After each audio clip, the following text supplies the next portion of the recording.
All right, this story has obviously been in the media for a bit, but I'm going to say something that the other people have not said. First of all, click the links to get a hold of me, join the Discord, and all the other platforms and various ways to support the channel, either anonymously or not anonymously. If you donate anonymously, let me know so I can thank you. Okay, so the case of the media blaming the media for not covering missing brown people. And like I said, I can say this wrong think on my alternative channel, because if you cover this kind of stuff too often, it's goodbye YouTube channel. The media doesn't cover these stories, not because the victims are brown, but because the perpetrators are also brown. When POC people go missing, it's not the beautiful people of the light, the Uggs, Starbucks, Volvos, and Volkswagens doing it. It's POCs. If the media covered Malum in Se acts impartially, Chicago alone would be a terminal bad act almost every day, and it would not be blonde Christians on the screen as be on lookout wanted.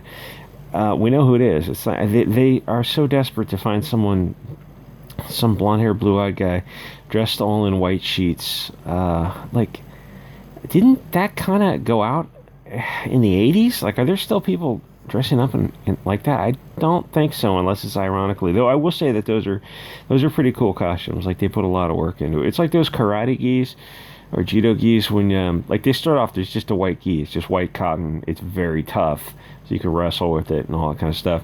And then people start sewing patches onto it, and like pretty soon they get kind of gaudy. It's like that kind of reminds me of the other white costumes. They start sewing all these patches on. It's like just enough, just a clean, simple costume is nice. It's funny. I read Nikki Sixx's book. This is like back in the 80s. He's talking about the Hugo Boss uniforms. He said, yeah, those guys were kind of dicks, but he would dress in one on stage. He says, yeah, but they really had good fashion sense. Like, totally agree, Nikki Sixx. Sorry for the distraction. Anyway, people like Joy Reid are slowly going insane dealing with her anti-white hatred, but seeing brown faces as the perpetrators like 90% of the time. Probably more than 90%. Joy Reid could report, unless you're in Florida, there you will see fair-skinned faces doing crazy things.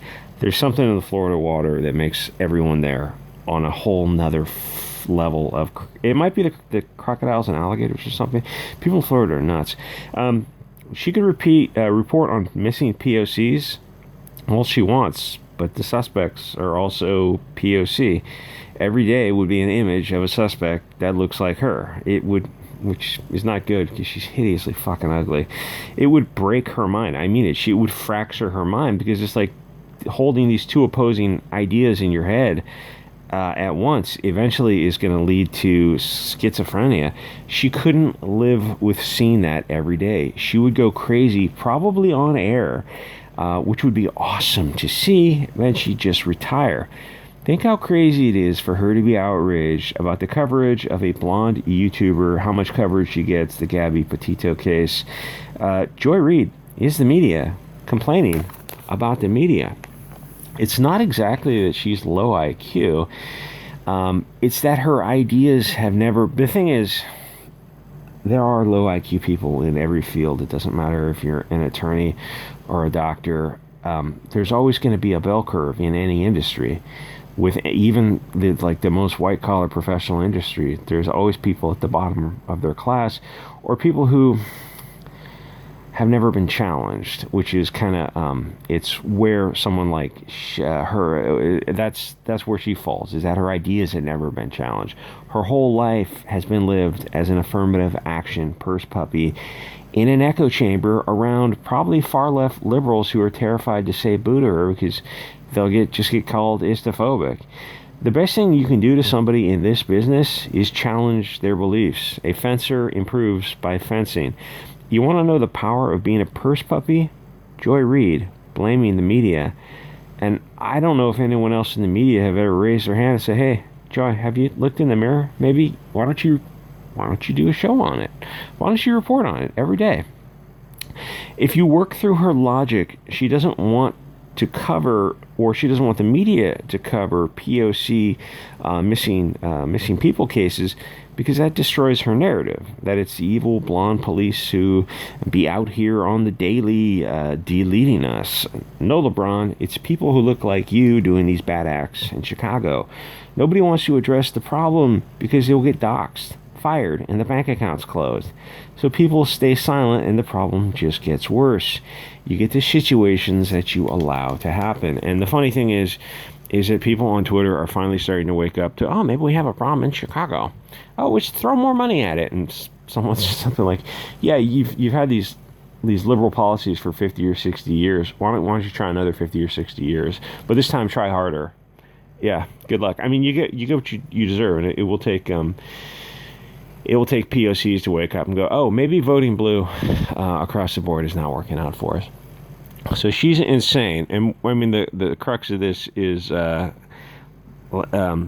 other media does report on the 64 people, high velocity lead poisoning, and 9 deleted in Chicago. He was deleted by his mom? A 12-year-old boy hit by his mom with a freedom pellet after a disagreement about a micro SD card. Labor Day weekend, 67 deleted. More Chicago news, 47 people shot. You get the idea. The mainstream, if you want to know, oh God, if you want to know what's going on, you can go on YouTube. YouTube is still good for this for a little time. Follow the media, not the national media, not the CNN, Fox at the national level. You go down the affiliates, go to Chicago and follow all, there's probably a half dozen in Chicago, different areas of Florida, LA, St. Louis, the hot areas, Oakland, San Francisco. You follow those local affiliates, you get those news updates, and it's like, it's what you expect to see. It's like, that's getting a true version of the news. The national news, you're not seeing any of that. You're seeing just nonsense. And the thing is, if the local affiliates reported just this kind of nonsense narrative stuff, they wouldn't have any news. Because if you're in Chicago, St. Louis, most of Florida, Oakland, and you don't report that kind of news, well, you're not reporting anything. There's no news. That's like crime. That's 100%, 99% of the crime is, POC crime, and nobody wants to cover it. Anyway, like, comment, subscribe, click the links. I'll see you guys on the next episode.